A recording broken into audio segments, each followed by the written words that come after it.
Bismillahirrahmanirrahim. Hadis nomor 7 dalam Al-Arba'in An-Nawawiyah. An Abi Ruqayyata Tamimi bin Abi An Abi Ruqayyata Tamimin ibni Aus Ad-Dari radhiyallahu anhu. Dari Abu Ruqayyah Tamim bin Aus Ad-Dari radhiyallahu ta'ala anhu. Tamim bin Aus itu mempunyai kunyah Abu Ruqayyah. Ruqayyah ini nama perempuan. Ini merupakan dalil boleh berkunyah dengan nama anak perempuan. Selain itu, kunyah juga bisa digunakan kepada yang pertama anak laki-laki, ini paling banyak dan masyhur. Kemudian anak perempuan seperti hadis ini. Kemudian yang ketiga dengan nama keponakan, ini dicontohkan oleh Ibunda Aisyah radhiyallahu ta'ala anha yang memiliki kunyah Ummu Abdullah. Yang keempat, seperti menggunakan hewan yang disukai, seperti Abu Hurairah. Karena beliau itu memiliki kesukaan yang besar kepada kucing, sehingga diberikan kunyah Abu Hurairah. Atau yang kelima, yaitu kunyah dengan apa yang pernah terjadi kepada dirinya. Seperti yang ada atau yang pernah dilakukan oleh Rasulullah SAW yang memberikan kunyah kepada Abu Thalib sebagai Abu Turab atau bapaknya tanah. Kenapa seperti itu? Karena beliau SAW melihat Ali bin Abi Thalib tidur dan dipenuhi dengan tanah saat itu. Kemudian kita lanjutkan. Anna Nabiya sallallahu alaihi wasallam qala. Rasulullah Shallallahu Alaihi Wasallam bersabda, ad-dinu an-nasihah. Agama itu adalah nasihat. Nasihat apabila dilihat secara susunan bahasa ad-dinu an-nasihah, itu susunannya adalah mubtada dan khobar. Yang artinya keduanya itu merupakan ma'rifah. Pada umumnya ketika susunannya mubtada yang bentuknya ma'rifah, sedangkan khobarnya bentuknya nakirah. Namun di sini beda. Ad-dinu itu ma'rifah, an-nasihah juga ma'rifah. Padahal biasanya susunannya itu ma'rifah sebagai mubtada dan nakirah sebagai khobar. Kenapa seperti itu? Ini merupakan pesan dari Rasulullah SAW bahwa ketika mubtada dan khobarnya sama-sama ma'rifah memberikan faedah al-hasr, yaitu pembatasan. Sehingga penerjemahan yang tepat yaitu agama itu tidak lain isinya kecuali nasihat. Kemudian yang kedua, ad-dinu an-nasihah itu memberikan kesan kepada kita bahwa pembahasan agama itu sangatlah banyak. Tapi dalam hadis ini Rasulullah SAW hanya menyebutkan satu, yaitu nasihat untuk menjelaskan agama. Berarti dalam hal ini kita bisa memahami bahwa nasihat dalam agama itu merupakan hal yang penting. Jadi seakan-akan Rasulullah SAW mengatakan yang paling penting dari agama adalah nasihat. Rasul SAW menggunakan kalimat ini bukan hanya pada kalimat ini saja, tapi banyak. Di antaranya Al-Hajjul Arafah. Haji adalah wukuf di Arafah. Padahal kita tahu haji itu amalannya bukan hanya di Arafah. Kemudian ada juga ad-du'a'u huwal ibadah. Doa itu adalah inti dari ibadah. Dan kita tahu yang namanya ibadah bukan hanya doa. Seperti itu. Kemudian ketika kita lihat nasihat, itu kita lihat secara bahasa, itu artinya ada dua. Yang pertama adalah murni atau memurnikan. Nah, pengertian secara bahasa murni memurnikan itu memberikan penjelasan secara terminologi, yaitu menginginkan kebaikan kepada orang yang dinasihati. Karena murni ketika kita menasihati, tiada lain. Tujuannya adalah untuk menjadikan orang yang kita nasihati itu menjadi baik.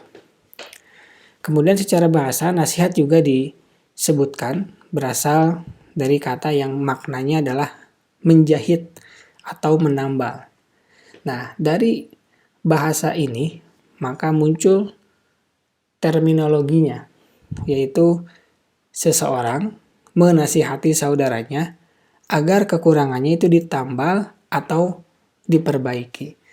Jadi keduanya ini saling melengkapi, bahwa ketika menyampaikan nasihat ingin agar orang yang dinasihati kita itu mendapatkan kebaikan.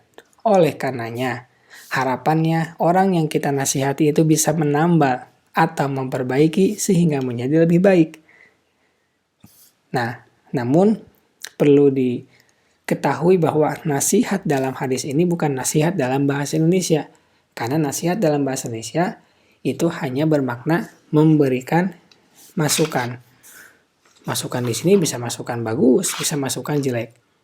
Bisa menginginkan kebaikan, bisa juga menginginkan kejelekan.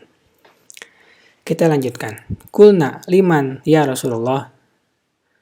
Kami bertanya, untuk siapa wahai Rasulullah? Qala lillahi, untuk Allah. Nasihat untuk Allah itu dibagi menjadi nasihat yang wajib untuk Allah, yaitu mengikuti apa yang Allah cintai dengan melaksanakan kewajiban dan menjauhi apa yang Allah telah haramkan kepada kita. Itu wajib. Kemudian yang kedua, ada yang disebut nasihat sunnah. Nasihat sunnah itu artinya kita mendahulukan semua perbuatan yang dicintai Allah, tapi bukan yang wajib. Kalau yang diwajibkan, wajib dilakukan. Ini yang di luar wajib. Tapi tetap kita mendahulukan perbuatan yang dicintai Allah daripada yang kita cintai sendiri. Kemudian kita juga berjuang sekuat tenaga agar lebih mengutamakan Allah daripada segala apa yang kita cintai dalam hati dan juga oleh seluruh anggota badan kita. Itu yang menjadi keutamaannya. Kemudian Rasulullah SAW melanjutkan wali kitabihi, nasihat untuk kitabullah. Yang kita bisa lakukan yang pertama yaitu membaca dan menghafal Al-Quran. Rasulullah SAW bersabda, Iqra'ul Quran fa innahu ya'ti yaumal qiyamati syafi'an li ashabi. Bacalah Al-Quran, karena nanti pada hari kiamat dia akan datang kepada kita memberi syafaat. Al-Quran akan memberi syafaat kepada orang yang membacanya. Yang kedua adalah mentadaburi nilai-nilai yang terkandung dalam setiap ayatnya. Allah Subhanahu wa taala berfirman, A'udzubillahi minasyaitonirrajim, afala yatadabbaruna al-Qur'an am ala qulubin aqfaluha. Maka tidaklah mereka menghayati Al-Quran ataukah hati mereka sudah terkunci. Yang ketiga adalah mengajarkannya kepada generasi muslim agar mereka pun ikut dalam menjaga Al-Quran. Rasulullah SAW bersabda, khairukum man ta'allama al-Quran wa 'allamah. Sebaik-baik kalian adalah orang yang mempelajari dan mengajarkan Al-Quran. Dan yang keempat adalah memahami dan juga mengamalkannya. Allah berfirman, ya ayyuhalladzina amanu lima taqulu ma la taf'alun. Kaburu maqtan indallahi ang taqulu ma la taf'alun. Wahai orang-orang yang beriman, mengapa kamu mengatakan sesuatu yang tidak kamu kerjakan? Itu sangatlah dibenci oleh Allah jika kamu mengatakan apa yang tidak kamu kerjakan. Jadi setelah kita membaca, mentadaburi dan mengajarkan, tapi tidak mengamalkannya, itu Allah sangat membencinya. Kita lanjutkan. Wali rasulihi, dan untuk Rasulnya. Nasihat untuk Rasulullah SAW yaitu meyakini bahwa beliau adalah seutama-utamanya makhluk dan kekasih Allah Subhanahu wa taala. Jika kita memahami tentang itu, meyakini tentang itu, maka dengan senang hati, dengan sukarela kita mengikuti beliau. Karena mengikuti beliau sama halnya dengan mengikuti Allah Subhanahu wa Ta'ala yang memiliki surga yang kita ingin mendapatkannya. Kita lanjutkan. Waliya'immatil muslimin. Nasihat untuk para imam kaum muslimin. Nasihat untuk para pemimpin kaum muslimin itu memiliki berbagai macam bentuk. Di antaranya ketika kita menerima perintah mereka, mendengar mereka, taat kepada mereka, maka itu termasuk nasihat untuk para pemimpin. Karena dengan itu mereka menjadi lebih tanggung jawab bahwa bawahannya atau rakyatnya atau yang ada di bawahnya kekuasaan dia itu taat kepada dia, sehingga dia memiliki kewajiban, memiliki rasa tanggung jawab agar membawa rakyatnya menjadi lebih taat kepada Allah. Tapi tentu ketaatan di sini bukan mutlak, tapi ketaatan apabila masih dalam ranah bukan hal yang maksiat. Kemudian ketika seorang pemimpin memiliki kesalahan, seorang pemimpin harus dinasihati, maka Rasulullah SAW memberikan rambu-rambu. Di antaranya dalam sabda beliau, man aroda ayyan soha lidi sultanin fala yubdihi alaniyatan walakin ya'khud biyadihi fayakhlu bihi fa in qabila minhu fadzaka wa illa kana qad addalazi alaih. Barang siapa ingin menasihati penguasa, janganlah ia menampakkannya dengan terang-terangan. Hendaklah ia pegang tangannya, lalu menyendiri dengannya. Bila penguasa itu mau mendengar, maka itu yang terbaik. Tapi sebaliknya, apabila penguasa itu enggan, maka sungguh dia itu telah melaksanakan kewajiban amanah yang dibebankan kepadanya. Hadis ini sahih riwayat Ibnu Abi Asim, Ahmad, Hakim, dan yang lainnya. Hadis ini memberikan petunjuk kepada kita bahwa ketika seorang pemimpin itu salah, maka kita harus menasihatinya secara langsung, tidak di depan umum. Namun ternyata terdapat asar atau terdapat bukti bahwa ada juga pemimpin itu dinasihati di tempat umum. Di antaranya misalkan Khalifah Umar bin Al-Khattab radhiyallahu taala anhu, di mana beliau mengatakan bahwa dia akan melarang mahar untuk perempuan melebihi 400 dirham. Dan perempuan itu mengkonfirmasi apakah benar beliau mengatakan itu, dan Umar mengatakan, iya betul saya mengatakan itu. Maka beliau diprotes oleh perempuan tersebut, dan perempuan itu mengeluarkan dalil dalam Al-Quran surat An-Nisa ayat 20. Nah, ketika dibacakan ayat itu, maka Umar bin Khattab itu menerimanya. Dan ini dilakukan di depan umum. Semua orang tahu, atau banyak orang tahu. Maka hal ini pun ternyata boleh dilakukan. Dan masih banyak lain. Seperti Sa'id bin Jubair terhadap Hajjaj bin Yusuf As-Saqafi. Kemudian ada Imam Amr Asy-Sya'bi terhadap Hajjaj bin Yusuf As-Saqafi. Kemudian ada Imam Muhammad bin Sirin kepada Ibnu Hubairah. Kemudian ada juga Sufyan Ats-Tsauri kepada Amirul Mukminin Al-Mahdi. Ada juga Syekhul Islam Ibnu Taimiyah.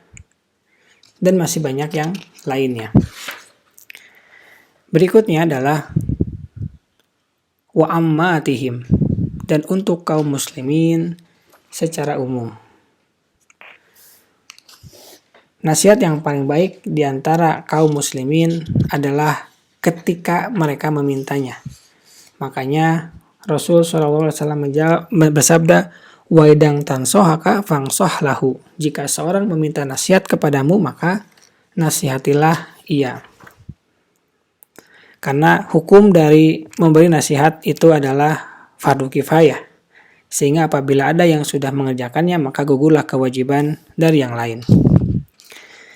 Kemudian, jangan lupa ketika memberikan nasihat itu harus ada adab-adab yang harus dipenuhi. Di antaranya, memberikan nasihat tanpa diketahui oleh orang lain. Kemudian, jika ada aib, maka tutupilah. Kemudian, niatkan ketika memberikan nasihat itu semata-mata untuk kebaikannya dia. Sebagaimana yang tadi disampaikan, bahwa nasihat itu adalah memurnikan dan menambah. Subhanaka Allahumma wa bihamdika asyhadu an la ilaha illa anta astaghfiruka wa atubu ilaik. Assalamualaikum warahmatullahi wabarakatuh.